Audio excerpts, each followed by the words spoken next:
हा प्रसंग माझ्यासाठी व सर्वांनाच प्रचंड भावनिक आहे। पवार साहेबांच्या बरोबर ज्यांच्याकडे बघून आम्ही राजकारणात प्रेरणा घेतली तो आमचा अभिमान स्वाभिमान, आमचा आधार माझे काका आणि महाराष्ट्राचे अजितदादा यांचा शोक प्रस्तावावर बोलण्यास मी आज या ठिकाणी उभा आहे। मुख्यमंत्री साहेबांनी हा शोक प्रस्ताव या ठिकाणी इथं मांडला आणि या प्रस्तावाला त्या ठिकाणी मी पाठिंबा देतो। जन्मतारीख 22 जुलै 1959, निधनाची तारीख 28 जानेवारी 2026, 66 वर्षे 6 महिने आणि 6 दिवस असा हा त्यांचा आयुष्याचा प्रवास। पायाखालची जमीन सरकणे काय असते ते 28 जानेवारीला आम्ही सर्वांनी तिथं अनुभवलं। अजितदादांचं कार्य समाजकारणाचं असेल, राजकारणाचं असेल, हे 40 वर्षापेक्षा जास्त आहे। माझं वय 40 आहे, म्हणजे माझ्या वयापेक्षा जास्त अनुभव हा अजित काकांचा राजकारणामध्ये त्या ठिकाणी होता। आणि या सगळ्या गोष्टींबद्दल काही मिनिटात बोलणं हे तसं सोपं नाही। कितीही पानं वाचली तरी त्यांचा राजकीय प्रवास, सामाजिक प्रवास, त्यांनी केलेलं कामं, जेवढं बोलेल तेवढं कमी आहे, अशी ही परिस्थिती आहे। 1982 मध्ये छत्रपती सहकारी साखर कारखान्याचे संचालक म्हणून ते निवडून आले। त्यावेळेस सुरू झालेला प्रवास हा 2026 पर्यंत राज्याचे उपमुख्यमंत्री म्हणून काही काळ अजून त्यांना मिळाला असतं, काही वर्ष त्यांना मिळाली असती तर या महाराष्ट्राचं सर्वात प्रमुख राजकीय स्थान म्हणजे मुख्यमंत्री सुद्धा अजितदादा झाले असते, असा विश्वास हा आम्हा सगळ्यांना, महाराष्ट्रातल्या जनतेला अध्यक्ष महोदय त्या ठिकाणी आहे। या विधानसभेमध्ये आल्यानंतर अजून सुद्धा दादा कुठं बसलेत आमच्याकडे लक्ष ठेवून असतील।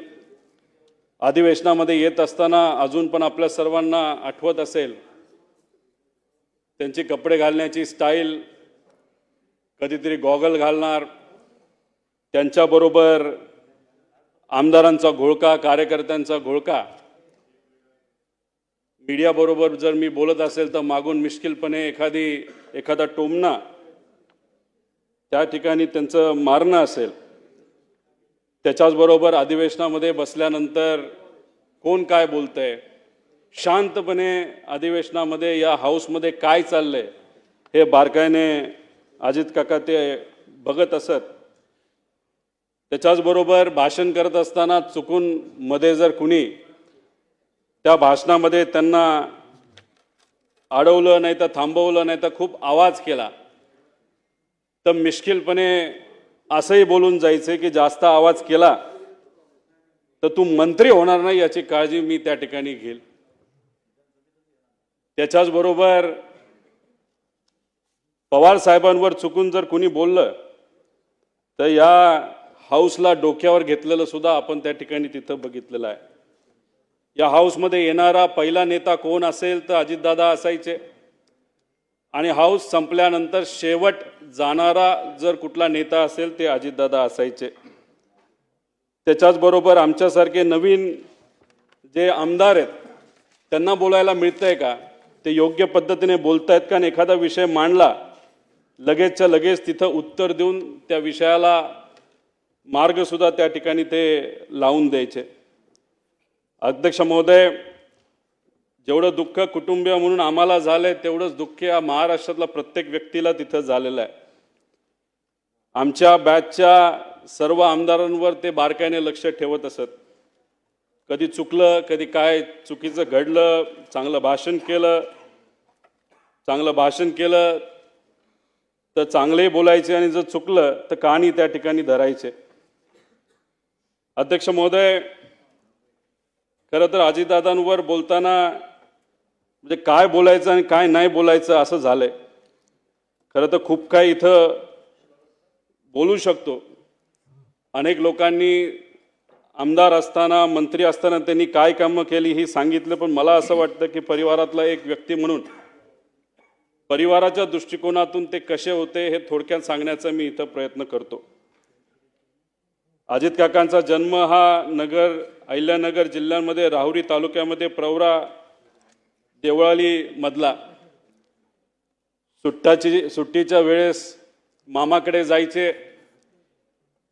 त्यांना लहानपणी गोट्या खेळायला आवडायचे, पण त्यांचा एक स्वभाव होता, कुठलाही खेळ खेळत असताना जर एखाद्या वेळेस ते हरले, नाही तर आपण हरतोय असं दिसायला लागले, तर काही झालं तरी आपण जिंकायचं.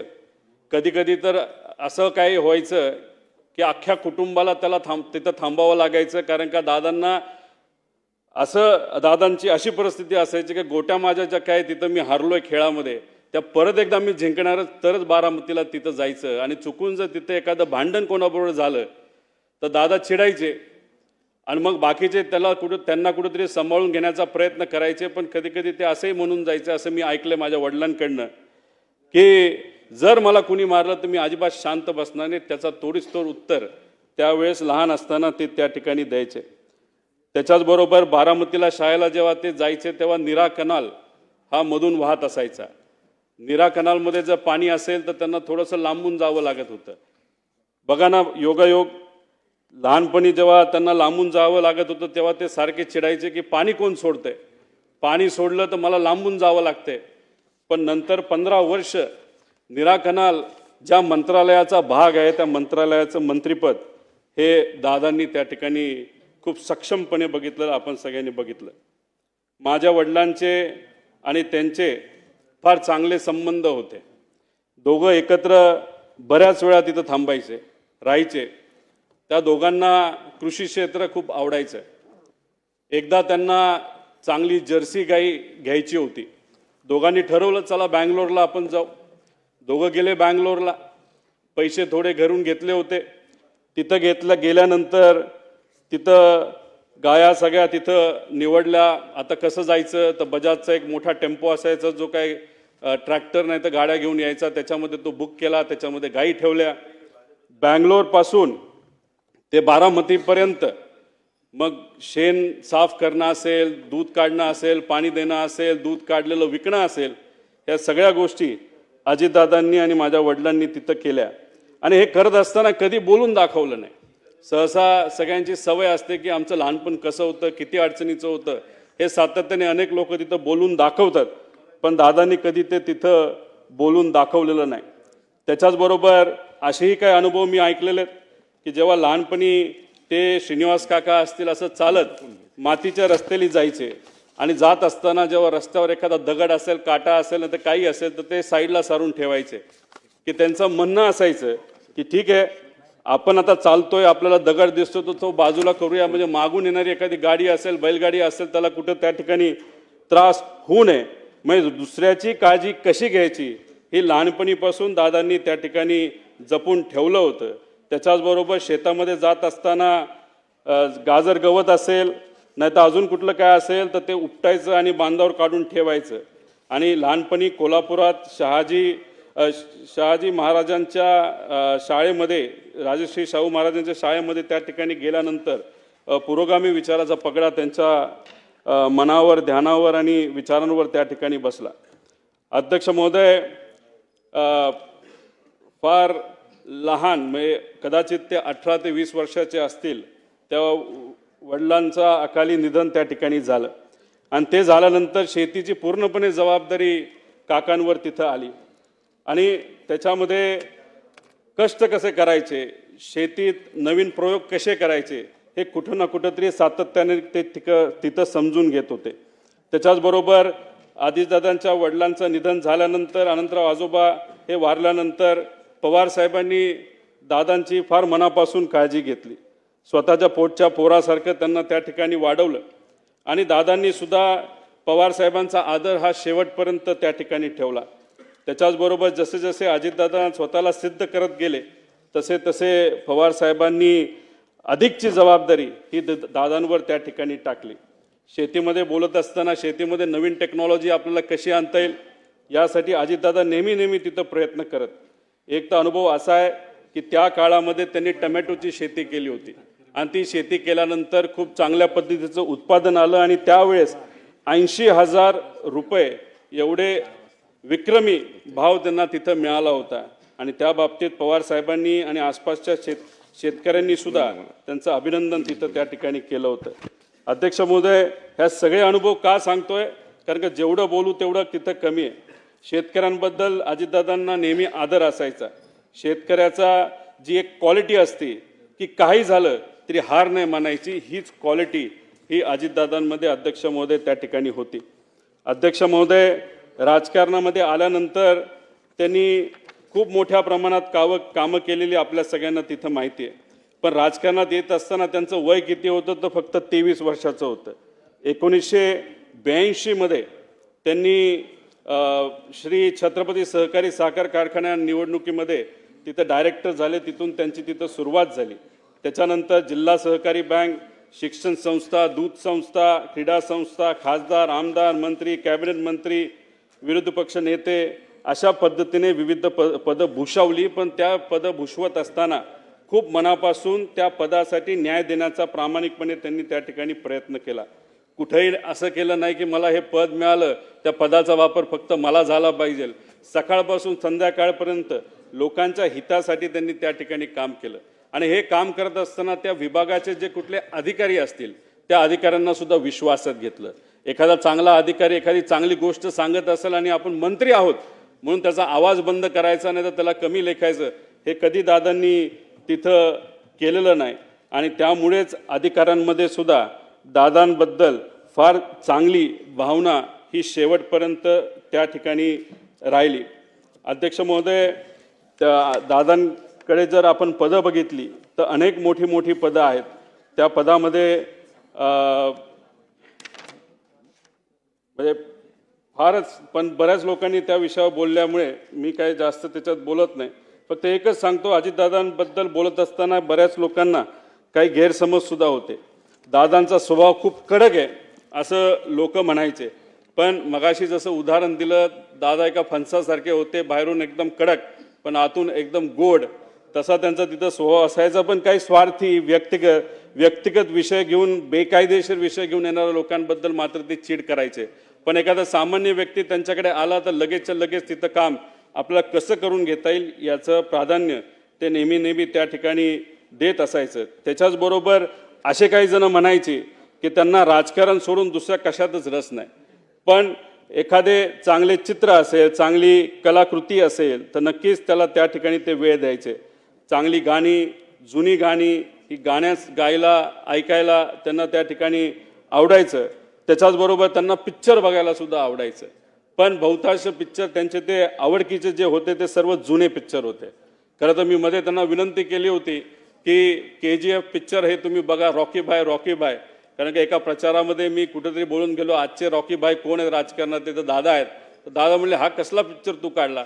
म्हटलं, दादा जेव्हा प्रचार होईल, आपण पिंपरी चिंचवडमध्ये सत्तेत येऊ, त्यानंतर आपण दोघं एकत्रित बसून तो पिक्चर बघू. पण ते स्वप्न माझं जे कुठलं छोटं असेल ते त्या ठिकाणी काही पूर्ण होऊ शकत नाही. अध्यक्ष महोदय, खरं तर अजितदादांची दुसरी बाजू, जेव्हा केव्हा एखादा कार्यकर्ता अडचणीत येतो तेव्हा ते मनापासून त्या कार्यकर्त्याला मदत करत असेल. आपण एखाद्या पदावर असलो काय नसलो काय, लोक जेव्हा अडचणीत असायची त्या लोकांना सुद्धा तिथं मदत ते सातत्याने त्या ठिकाणी करत होते. 2005 साली मांढरादेवी दुर्घटनेतील चेंगराचेंगरीत सुमारे 300 जणांचा मृत्यू झाला. अजितदादा लगेचच्या लगेच तिथं गेले. जी काय मदत आपल्याला शासनाकडनं, प्रशासनाकडनं आणि व्यक्तिगत करता येईल ती मदत तिथे असणाऱ्या लोकांना व त्यांच्या नातेवाईकांना तिथं केली. अध्यक्ष महोदय, पक्ष संघटना बांधणीमध्ये सुद्धा त्यांचं खूप मनापासूनचं लक्ष तिथं असायचं. कार्यकर्त्याला काय लागतं, कसं लागतं, त्यांना मदत कशी आपल्याला करता येईल. त्याच्याचबरोबर तरुणांना राजकारणाकडे आकर्षित करणं हे काय सहसा सगळ्यांना जमतं असं नाही, पण दादांच्या अवतीभोवती हे युवा कार्यकर्ते सातत्याने असायचे. अनेक युवा कार्यकर्त्यांना त्यांनी राजकारणामध्ये संधी दिली, आमदार बनवलं, आमदार झाल्यानंतर त्यांना मंत्री बनवलं. त्यामुळे नवीन कार्यकर्त्याला ताकद देणं हे दादांना खूप मनापासून त्या ठिकाणी माहीत होतं आणि त्यांची ती आवड असायची.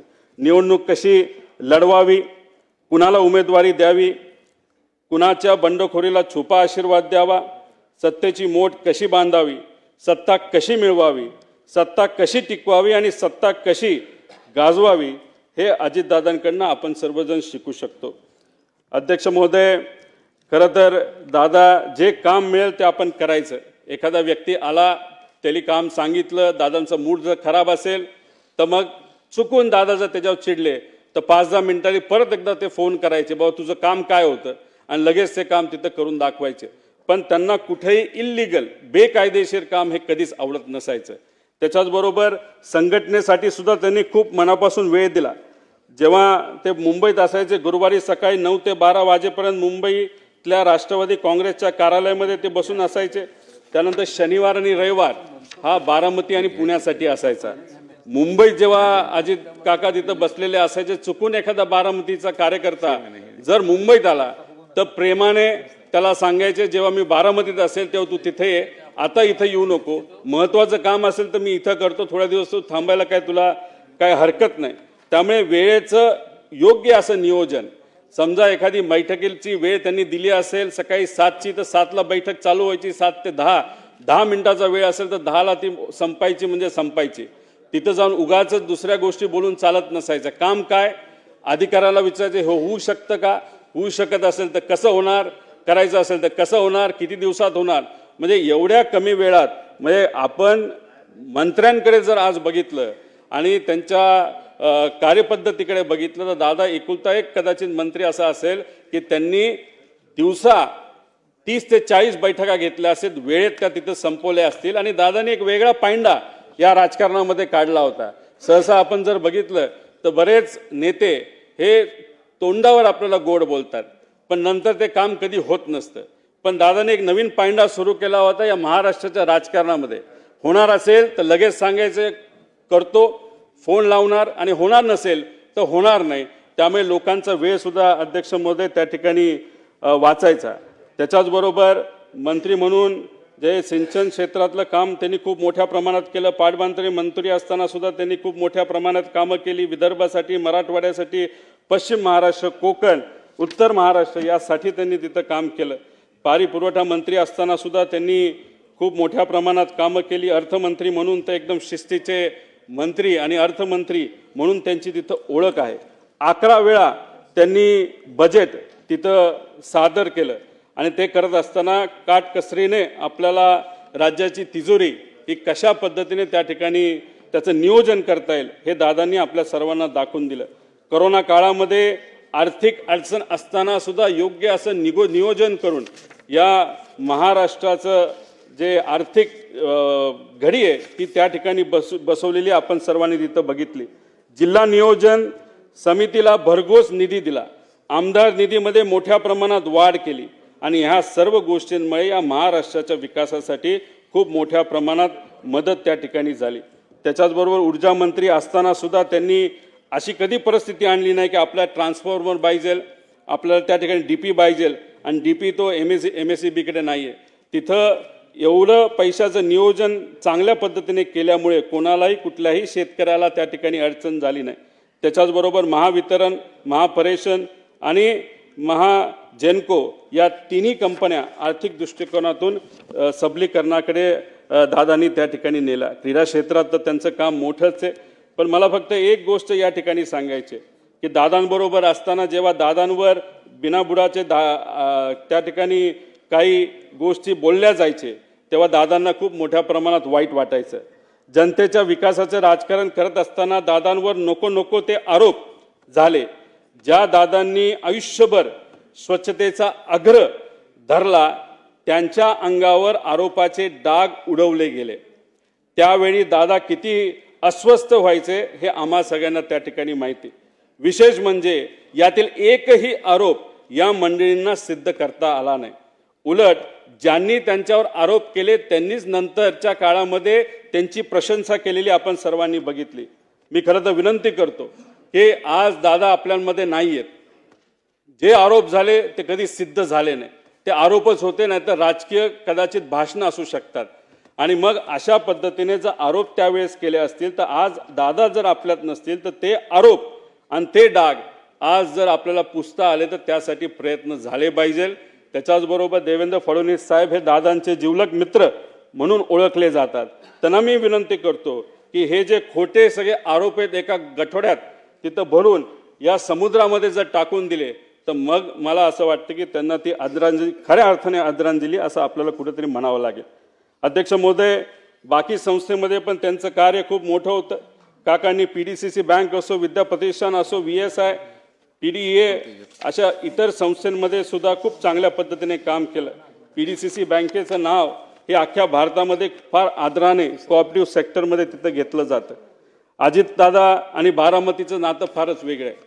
दादा बारामतीवर खूप मनापासून प्रेम करायचे आणि बारामतीकर दादांवर खूप मनापासून प्रेम करायचे. तिथं गेल्यानंतर कुठलाही विषय असेल तर दादा लगेचच्या लगेच तिथं लोकांचा सोडवायचे. झाडाकडे जेवढं लक्ष असायचं तेव्हा झाडाच्या फांद्यांकडे सुद्धा लक्ष असायचं. एखाद्या गावामध्ये काय कुठली अडचण आहे, कोणाची अडचण आहे, कशा पद्धतीने आपल्याला काम करता येईल, ॲडमिशनचा विषय आहे का, MIDCचा विषय आहे का, नोकरीचा विषय आहे का, लाईटचा विषय आहे का, एवढा मोठा नेता असताना, या राज्याचा उपमुख्यमंत्री असताना सुद्धा एखाद्या व्यक्तीला, बारामतीच्या एखाद्या व्यक्तीला एखादा विषय सांगितला, एखादी अडचण सांगितली तरी लगेचच्या लगेच ती आपल्याला कशी सोडून देता येईल याचा प्रयत्न हा अजितदादाने तिथं केला. बारामती पॅटर्न काय असतं हे पवार साहेबांच्या विजनली अजितदादांनी त्या ठिकाणी सगळ्यांना दाखवून दिलं. विरोधक सुद्धा बोलत असताना भाषणात सांगतात की आम्ही या भागामध्ये बारामती करून दाखवतो. असा एक पॅटर्न हा अजितदादांनी अख्ख्या महाराष्ट्राला सोडा अख्ख्या देशाला तिथं त्या ठिकाणी करून दाखवला. तसंच काहीतरी पिंपरी चिंचवडमध्ये सुद्धा विकासाच्या माध्यमातून तिथं चांगल्या गोष्टी केलेल्या आपण सर्वांनी तिथं बघितल्या. अध्यक्ष महोदय, किती कमिटेड होते दादा काका हे मी तुम्हाला एका उदाहरणाच्या माध्यमातून तुम्हाला सांगतो. पुणे जिल्हाधिकारी कार्यालयाचं उद्घाटन 2014 मध्ये झालं. ही बिल्डिंग कुणी मान्य केली होती तर दादांनी त्याची मान्यता दिली होती. डिझाईन त्यांनी बघितलं होतं. तिथं कॉन्ट्रॅक्टर जो काही कॉम्पिटिटिव्ह बिडिंगच्या माध्यमातून आला होता, त्यानंतर आर्किटेक्ट पासून सगळ्या गोष्टी दादांनी बघितल्या होत्या. फक्त 2014ला सत्ता बदलली आणि त्या बिल्डिंगच्या उद्घाटनासाठी दादांना बोलवलं गेलं नाही. पण तरी सुद्धा बिल्डिंगचं उद्घाटन होणार आहे, CM आणि इतर नेत्यांच्या माध्यमातून होणार आहे. दादा आदल्या दिवशी रात्री गेले, अधिकाऱ्यांना बोलवलं, आर्किटेक्टला बोलवलं, कॉन्ट्रॅक्टरला बोलवलं. कुठं काय चुकीचं आहे का, कुठं काय साफसफाई राहिली का, ह्या सगळ्या गोष्टी त्यांनी बघितल्या. एवढी कमिटमेंट ही अजित काकांची, अजितदादांची तिथं आपण सर्वांनी या महाराष्ट्राच्या राजकारणामध्ये तिथं बघितली. अध्यक्ष महोदय, 2 मिनिटं फक्त राहिले. मी आणि अजितदादा फार आमचं जवळचं नातं होतं. माझ्या जीवनामध्ये मला जिल्हा परिषदेचं म्हणजे राजकारणातलं पहिलं तिकीट जर कुणी दिलं असेल तर ते अजित काकांनी दिलं. आमदारकीचं तिकीट जर कुणी दिलं असेल तर ते माझ्या काकांनी तिथं मला दिलं. आमच्या परिवारामध्ये आमचे जे काका असतात ते पुतण्याचं लग्न तिथे ठरवतात. पवार साहेबांनी काकांचं ठरवलं आणि माझ्या काकांनी माझं तिथं ठरवलं आणि ती गोष्ट कधी मी आयुष्यात विसरणार नाही. माझे होणारे सासरे त्यांना भेटायला गेले होते आणि त्यांनी विचारलं होतं माझी मुलगी रोहितला मी देणार आहे, त्याबद्दल तुमचं काय मत आहे. 1 सेकंड सुद्धा त्यांनी तिथं लावला नाही. म्हणाले की होतकरू मुलगा आहे, कष्टाळू मुलगा आहे, विजन घेऊन चालतो, लगेचच्या लगेच तिथं लग्न करून टाक. आणि स्वतः आजारी असताना सुद्धा काका तिथं लग्नाला आले होते आणि तिथं आदरातिथ्य जर तुम्ही बघितलं तर त्यांच्याच मुलाचं लग्न आहे अशा पद्धतीने त्या दिवशी ते तिथं वावरत होते आणि त्या पद्धतीने त्यांनी तो आशीर्वाद तिथं मला दिला. जेव्हा पक्ष वेगळा झाला तेव्हा काही प्रमाणात दादांकडनं साहेबांबद्दल काही गोष्टी बोलल्या गेल्या असतील, आम्ही तिथं बोललो गेलो असेल. पण काही दिवसांपूर्वी जेव्हा काका आणि आम्ही सर्वजण बारामती हॉस्टेलला भेटलो होतो, आम्ही तिथं सातत्याने चर्चा करत होतो. गेल्या काही महिन्यांमध्ये दादांबरोबर फार जवळून काम करण्याची तिथं संधी मला मिळाली. एक विकास लवांडे नावाचा कार्यकर्ता आहे. अजितदादांवर अतिशय झाल पद्धतीने त्यांनी टीका केली होती जेव्हा पवार साहेबांना सोडलं होतं. तेव्हा ते विकास लवांडेंना काही 1.5 महिन्यापूर्वी दादांना भेटवलं. दादा हे विकास लवांडे. तेव्हा दादांनी सांगितलं, मीच त्याला पक्षामध्ये आणलंय. दादा तुमच्या विरोधात त्यांनी खूप काय बोलले म्हणतो, तुम्हाला भेटायला घाबरतोय. तेव्हा दादा म्हणाले, अरे तू बोलला हे बरोबर आहे, पण मी पण बोललो होतो ना पहिलं दुसरं भाषण, त्यामुळे मी पण चुकलो, तू पण चुकला. आता काय नाही, आता आपल्याला एकत्र एका विचाराने त्या ठिकाणी काम करायचं. अशा मोठ्या मनाचे हे माझे काका त्या ठिकाणी होते. त्याच्याचबरोबर अध्यक्ष महोदय, शेवट काही गोष्टी बोलत असताना प्रशासनावर वचक असणारा नेता गेला. जाती धर्माच्या पलीकडे काम करणारा नेता गेला, सूर्याशी स्पर्धा करणारा नेता गेला, सूर्य उगवण्याआधी कामाला सुरुवात व सूर्य मावळल्यानंतर काम बंद करणारा नेता गेला. अजितदादांच्या जाण्याने महाराष्ट्राच्या राजकारणातील एक लोकनेता गेला, महाराष्ट्राच्या राजकारणातील रुबाब गेला, बेट्या म्हणून आव्हान देणारा ग्रामीण बाज गेला, महाराष्ट्रातील राजकारणाचा रांगडेपणा गेला, राज्याच्या राजकारणातील बेधडकपणा गेला, राज्याच्या राजकारणातील वेग आणि आवाका गेला, महाराष्ट्रातील राजकारणाचा जिवंतपणा गेला. सगळ्यात महत्त्वाचे राज्याच्या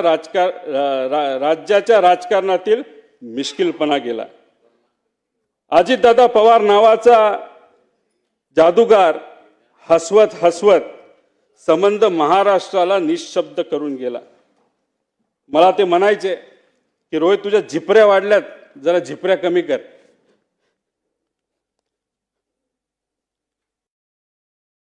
त्या दिवशी एक आदरांजली म्हणून तिथं मी माझे केस कापले. ते मला म्हणायचे, तू जरा शारीरिक वजन वाढले, तू जरा शारीरिक वजन कमी कर, पण राजकीय वजन वाढव. मी नुसतं म्हणायचो हो करतो, पण मी त्यांना शब्द देतो की माझी हेअरस्टाईल मी अशीच ठेवेल, शारीरिक वजन कमी करेल, राजकीय वाढवेल. पण एक गोष्ट मात्र खरी, ते मला म्हणायचे वरचं बटन वरपर्यंत लावत जा, पण काकांना एक सांगायचं, 40-50 वर्षानंतर मी जेव्हा तुम्हाला भेटेल तोपर्यंत मी बटन असंच उघडे ठेवणार, त्यावेळेस मात्र तुम्हाला भेटल्यानंतर हे बटन मी त्या ठिकाणी लावेल, कारण शेवटी हे बटन असं ठेवल्यानंतर तुमची आठवण त्या ठिकाणी मला नक्कीच त्या ठिकाणी येईल. पण एक गोष्ट अजून आहे, 40-50 वर्षांनी जेव्हा अजित काकांची माझी भेट होईल तेव्हा हा माझा लढा जो मी आत्ता त्या ठिकाणी लढत आहे आणि अख्खा महाराष्ट्र त्या ठिकाणी लढत आहे, तेव्हा अजित काकांसमोर ताट मानेले मी तिथं उभा राहील. आणि नक्कीच माझे काका माझ्या पाठीवर हात ठेवून म्हणतील लढलास बरं का. आणि या गोष्टी ऐकण्यासाठीच हा जो छोटासा लढा पण महत्त्वाचा लढा त्या ठिकाणी मी व सर्वांनी तिथं हातात घेतलाय, तो पूर्ण केल्याशिवाय राहणार नाही. आणि दादांच्या अपघातात जो कोणी जबाबदार असेल, जो कोणी दोषी असेल, त्याला तुरुंगात टाकल्याशिवाय आणि शिक्षा दिल्याशिवाय आम्ही तर त्या ठिकाणी शांत बसणार नाही. तो कितीही मोठा असला आणि कुणी काय असलं तरी आम्ही घाबरणार नाही. त्याच्याच बरोबर मला काकींना या ठिकाणी सांगायचं, काकी तुमच्या राजकीय पुढच्या प्रवासामध्ये या छोट्या कार्यकर्त्यांचं तुमच्या या पुतण्याचं जिथं कुठं तुम्हाला मदत लागेल ती मदत करण्यासाठी मी सदैव त्या ठिकाणी तयार असेल. एवढंच या ठिकाणी सांगतो, जेवढं बोलेल तेवढं कमी आहे. पण आमच्या या काकांच्या विचारावर, काकांच्या स्टाईलनी मी नक्कीच येणाऱ्या काळामध्ये लोकांच्या हितासाठी, महाराष्ट्राच्या हितासाठी त्या ठिकाणी काम करत राहील. धन्यवाद. रामकृष्ण.